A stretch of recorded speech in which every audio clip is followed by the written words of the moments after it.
So start out on your back. So we did, let's say we did the supine to long sit test, right? And so we started out, she was short on the left. She sat up. Now she is long on the left.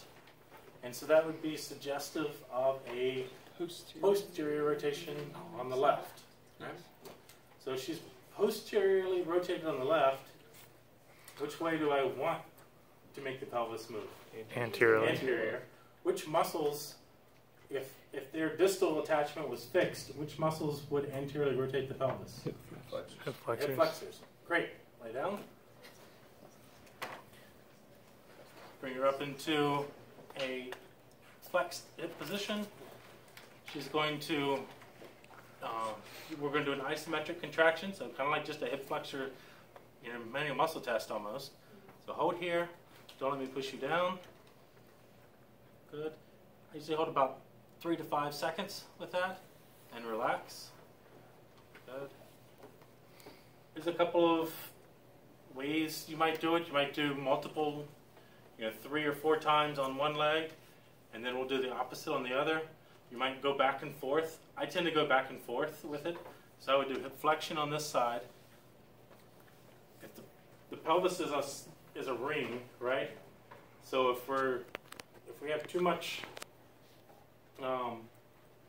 posterior rotation on the left, one side, we kind of want to bring the other. So if we have too much posterior rotation on one side, relatively there's more anterior rotation on the other, right? And so with one leg we're trying to bring it anteriorly, the other leg we're trying to bring posteriorly. So how would you do posterior? What muscles would you want to activate? Glutes, yeah. Flex the hip here. Have a nice solid, something to push on. Hold here. Good Lord. That's strong. Let's put it up here, okay? All right, now hold there. Don't let me push you up.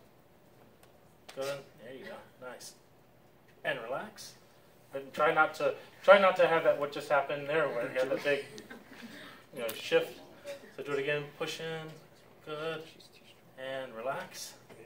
Good. All right. So I might go back and forth, with them a couple times. The other thing you can do is we were doing flexion here and extension here. Bring an arm up like that. Keep it close to your wrist so you're not having like a big, lever there. Close to your wrist. Now at the same time, I want you to pull up with this leg and push down with this leg. Good. Yep.